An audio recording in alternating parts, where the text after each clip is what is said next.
Hello, my name is David Godwin. I am Keenan's grandpa, his mother's dad. And I'm going to tell you a little bit about working on the railroad. When I worked on the railroad, I didn't need oxygen, obviously, but I do now.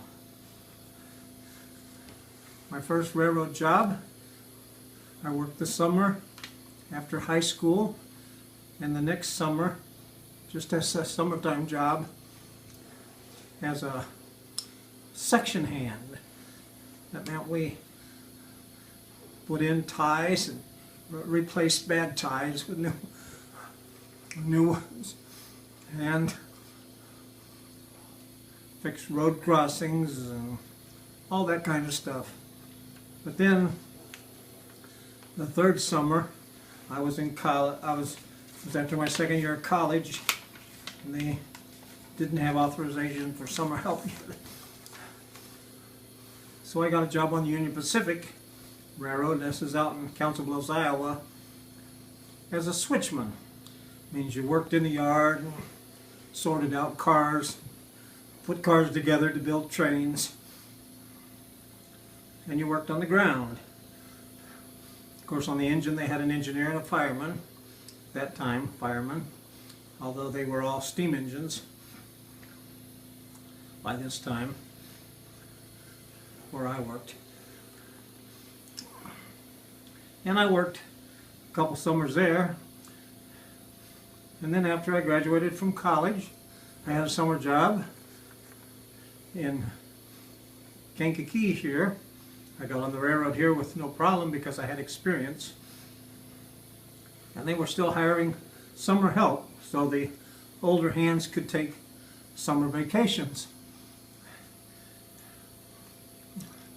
Well, that summer I got my greetings from Uncle Sam saying he wanted me, so I spent 4 years in the Navy, and then when I got out of the Navy, I had that job to come back to. I worked there. I graduated from college with a music education degree just before I went in the Navy. And so I wanted to teach school, but I got out of the Navy in October, so couldn't get a teaching job. So I worked on the railroad, and then the following summer I did get a teaching job in Reddick, and I worked part-time on the railroad and taught school for a while until finally I just decided to stay with the railroad. And I enjoyed the railroad job. In the yard, we had, back in those days, had no radios, so every time you wanted to communicate with somebody, like the engineer up on the engine, he might be a long ways away from you. You had to use your arms, sometimes even a flag, or at night you used a lantern like this. Turn it on, and you did what was called making signals. Well, some of the basic signals was stop. You wave your arms back and forth. That meant stop. Did that about at waist level. If you wanted the engineer to back up, you made a big circle like this. If you wanted the engineer to come ahead, you did an up and down like this, either with your hand or at night with your lantern. If you wanted him to slow down, because maybe he's shoving a bunch of cars and you're going to have to couple onto some cars that are sitting there, you'd give him a back and forth like this, which meant ease up, easy. And then we also could communicate with each other numbers. This meant number 1, this was 2, this was 3, this was 4, this was 5, no, this was 5, 6 was 5, and then you stick your thumb. This was 10. I'm trying to remember. 6. I can't remember 7, 8, 9 anymore. It's been so long. But for quite a few years, the yard people did not have radios. So you can imagine, you're trying to give the engineer a signal, but if he goes around a curve where he can't see you, then you got to be on the other side, and the fireman will be the one to see you. So the firemen were really important back then. No longer to fire the boilers of a steam engine, but to be able to see out the other side of the engine. Railroading was a pretty dangerous job. When I first hired out, they would let us work 16 hours in a row. So if you worked an 8-hour job and they needed somebody for another job, they'd ask you, do you want to work? And you just stayed there. Of course, the second 8 hours was overtime, so if you needed the money, you probably did it. And I did a lot. Later on, they cut the number of hours down to 12. Maximum you could work before having to take rest. On the road jobs that went between towns, by the way, all I worked on was freight. We carried no passengers. And Amtrak wasn't even started right away. Started a little later after I hired out. Back a long time ago, each railroad had their own passenger trains until the government formed Amtrak. But on the road trains that went from town to town, back then every train had a caboose. And the caboose was important because on the road trains, the engineer had a radio and the conductor who rode the caboose had a radio. And they were the only two that had radios, but they could communicate back and forth. Now, some places, most places now, tracks are signaled. It means you go about every 3 miles there's a signal, and after you go past that green signal, it turns red, so no other train can come in to that 3-mile section until you leave it, except in emergencies. And then when they come in, they have to come watching out for you and not to go over 15 miles an hour. But at Kankakee, most of our tracks had no signals, and we went with a little track permit that gave us permission to go from one point to another point, and we used to have towers along the way. There was one in Kankakee and one in Momence and one in Reddick. But you'd have this permit. Well, if something happened to your train, say you had a heavy train and not enough engine power and you had to go slow, there might be a train behind you. They could come 10 minutes behind you. And if you were going slow and they were going fast, the regular speed that was allowed, they'd be catching up with you.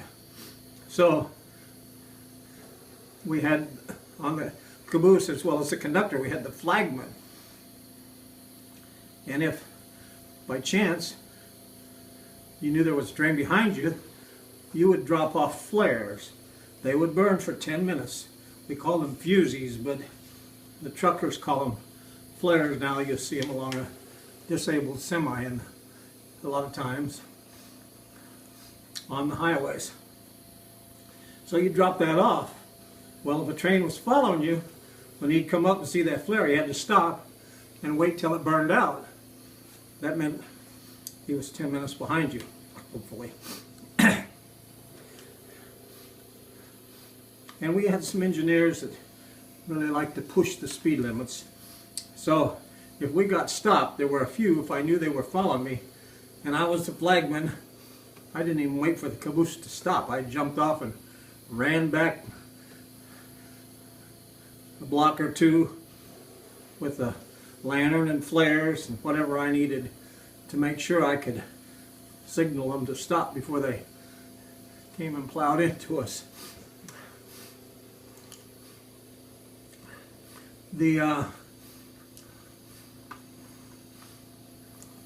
One of the bad parts about the job, in our yard jobs, they had jobs that went to work at certain times.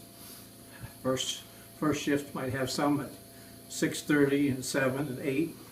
Second shift 2:30 and 3 and 4.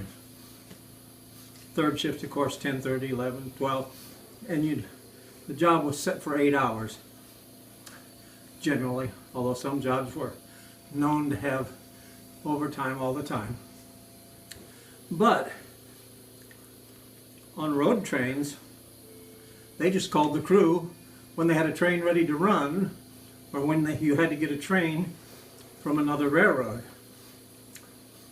Over in Streator, Illinois, our railroad intersected with the Burlington Northern Santa Fe Railroad, and they would bring a train from the west coast there, and we had a little trailer there, and where there was an operator, and we would go over there and wait in that trailer. When the train was getting close, they'd call us, and then we'd get on that train, they'd get off, and we'd bring it to Kankakee. And later on, we actually would take it all the way to Elkhart, Indiana, which was the farthest east that we would run out of Kankakee.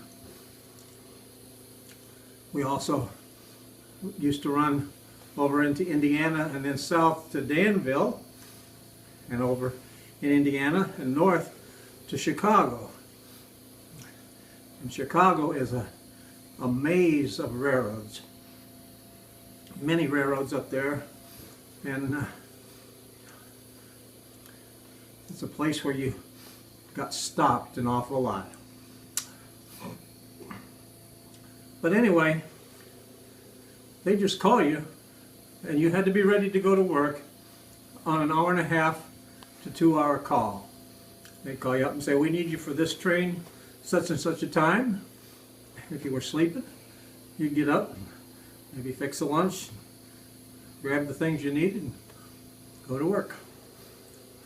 If you were going to Elkhart, you might want to take some extra things along, because you'd go over there and then they'd put you up in for a while it was a bunkhouse, where you just had a little tiny room in a big building.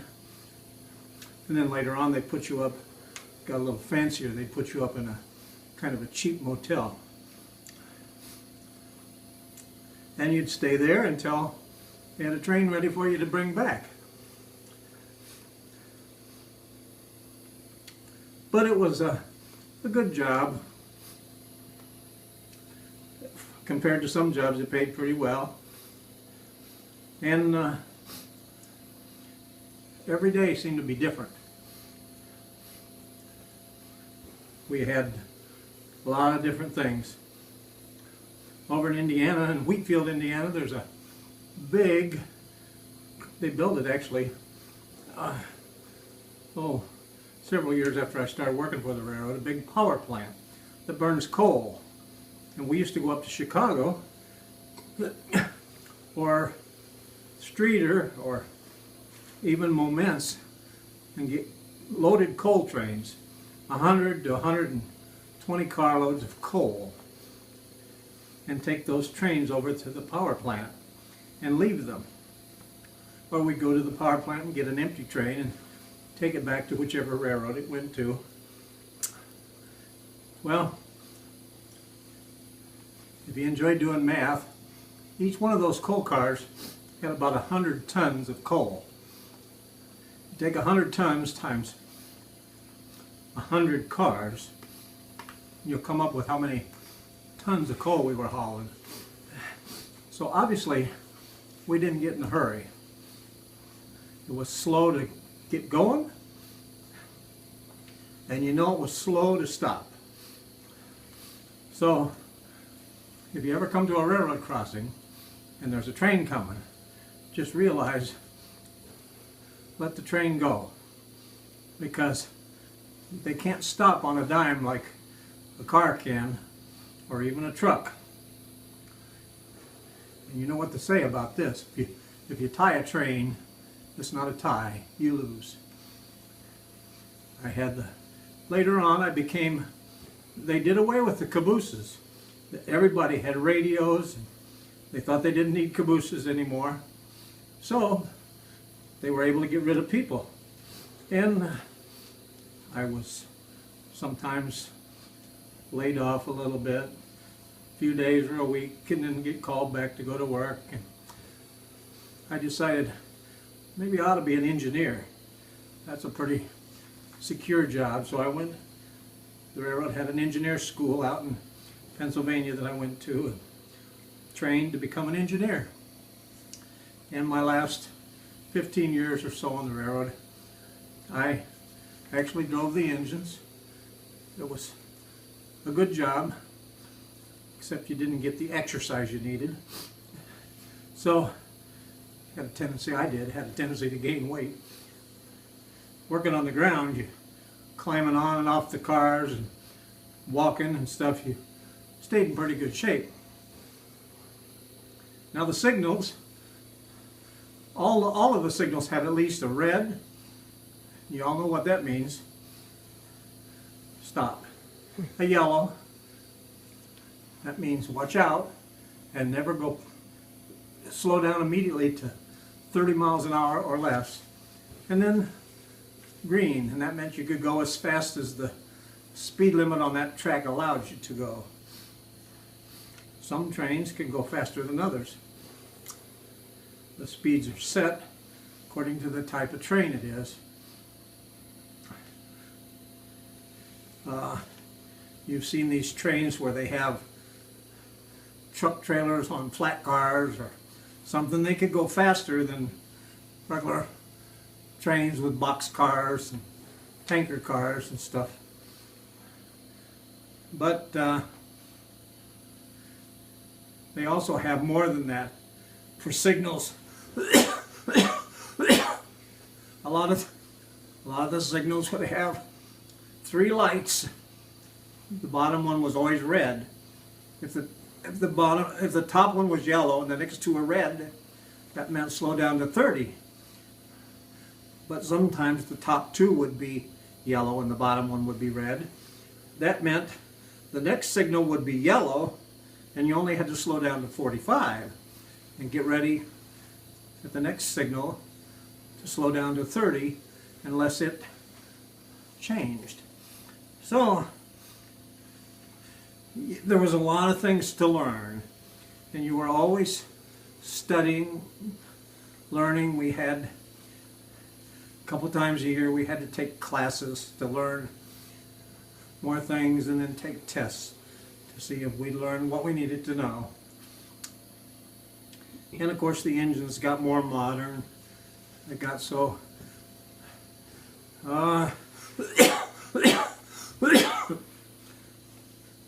that they were even computer controlled. Now, I'm sure you've heard the train whistle. It's an important part of a train. Every engineer has to blow that whistle for every road crossing. And it's, of course, long, long, short, long. And that's the way the railroad warns cars coming up to the crossing. When I hired,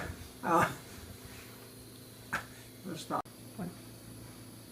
Okay, I mentioned that I was a switchman, And then out on the, if you worked in the yard, you were called a switchman. Out on the road, you were called a brakeman. Because railroad cars have air brakes where the engine pumps air all the way back through the whole train through pipes that have to be hooked up when the cars are coupled together. And that way the engineer can set the brakes on the whole train from the engine. And if one of those hoses comes undone, you have a emergency stop. But switchman, you maybe don't know what a switch is, but where one track goes into two tracks, there's something that moves the rail back and forth so that when the rail car goes, it will go to the right place. And that's what a switch is. So you can switch from one track to another. Now my career on the railroad, I'm kind of odd. I told you I hired out as a section hand on the Rock Island Railroad, which is no longer around. Then I worked as a switchman on the Union Pacific, which is still around. And then here in Kankakee, I hired out on the New York Central, which merged with the Pennsylvania to become the Penn Central, which then was eventually going bankrupt and was taken over by the government and put together with several other railroads to form what was called Conrail. And then at the end of my career, Conrail was divided up between CSX Railroad and the Norfolk Southern, which I went with the Norfolk Southern here in Kankakee. So I've actually worked for 6 railroads, although 4 of them were all the same. So that's pretty much my story.